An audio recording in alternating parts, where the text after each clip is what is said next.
KPK itu memerlukan orang-orang yang memang tajam seperti Pak Novel Baswedan. Itu penilaian saya ya, Pak Novel Baswedan itu dianggap tajam di luar dari opini-opini publik terkait pribadi beliau ya, yang katanya beliau itu adalah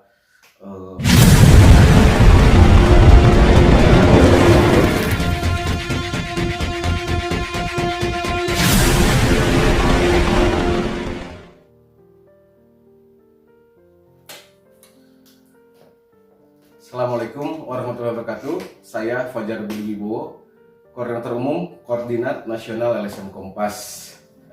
Nah, saya sudah ngobrol dengan rekan-rekan bahwa Kang, bagaimana nih opini atau menurut Akang mensikapi gejolak-gejolak yang ada di tubuh KPK?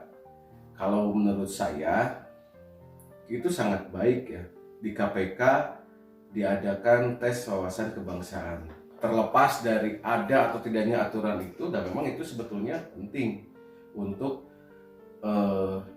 menilai sisi integritas kebangsaan dari para pegawai KPK yang nantinya akan dialihkan statusnya menjadi ASN.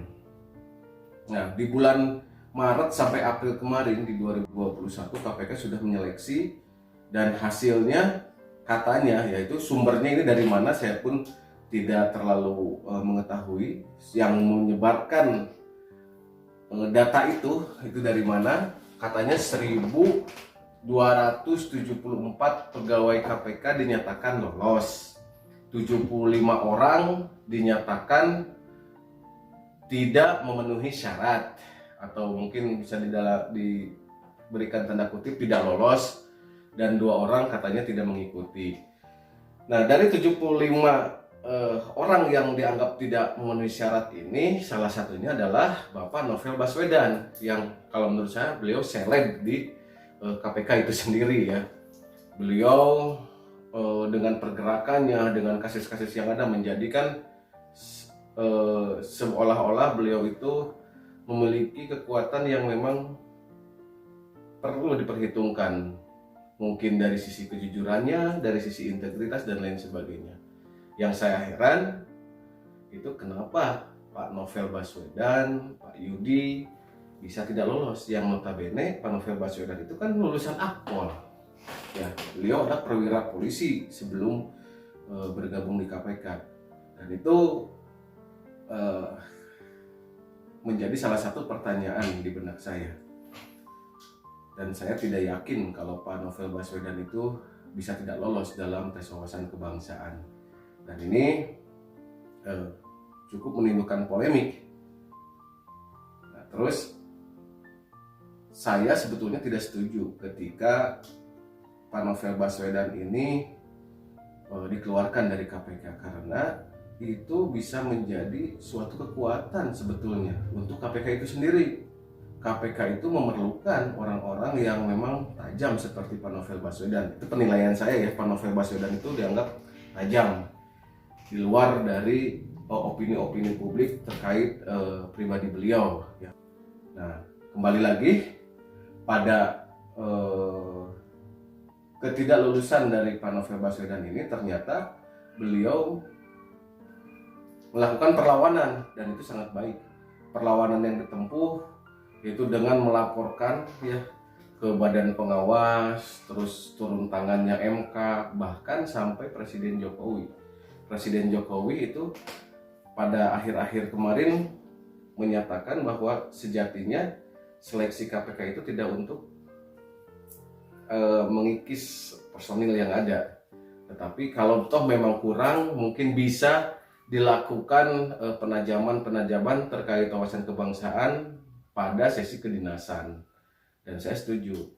Bahkan pernyataan Pak Jokowi itu menimbulkan polemik juga pada kubu relawan, justru relawan-relawan yang memang pro Jokowi akhirnya sedikit dalam tanda kutip mencurigai bahwa Pak Jokowi itu memiliki kepentingan lain ya secara politis. Kalau saya melihatnya tidak seperti itu. Justru itulah kebijakan seorang pimpinan kepala pemerintahan. Pembelaan Pak Jokowi itu dianggap sebagai blunder untuk Pak Jokowi itu sendiri. Kalau saya, satu kali lagi saya tegaskan, tidak berpikir seperti itu. Karena saya banyak terkecoh juga dengan pergerakan Pak Jokowi yang notabene pandai memainkan bidak-bidak catur, yang akhirnya apa yang kita prediksi itu salah dan hasilnya pun cukup memuaskan untuk bangsa dan negara.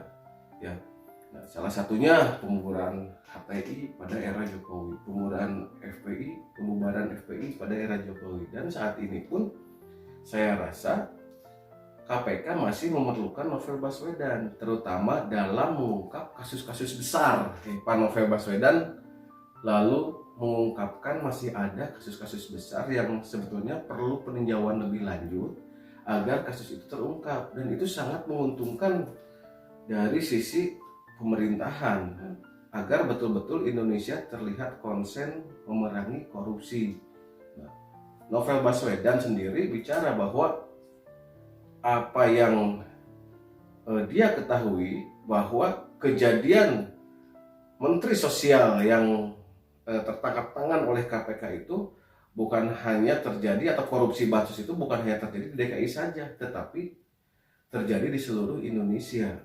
Dan saya setuju itu, dan saya sangat mendukung, mengapresiasi, membongkar itu semua. Pernyataan Presiden Jokowi itu dijadikan sebagai penguat dari perjuangan atau perlawanan Novel Baswedan dan kawan-kawan melawan yang dianggap kediktatoran dari ketua KPK saat ini. Saya justru mendukung langkah Pak Jokowi memberikan pernyataan tersebut agar Pak Novel Baswedan bisa leluasa membereskan kasus-kasus yang sedang ditanganinya atau yang diketahuinya, terutama dari sisi penegakan pemberantasan korupsi. Nah, khususnya adalah bansos COVID-19. Ya, itu aja. Billahi taufiq wal hidayah. Wassalamualaikum warahmatullahi wabarakatuh. Salam pemberdayaan.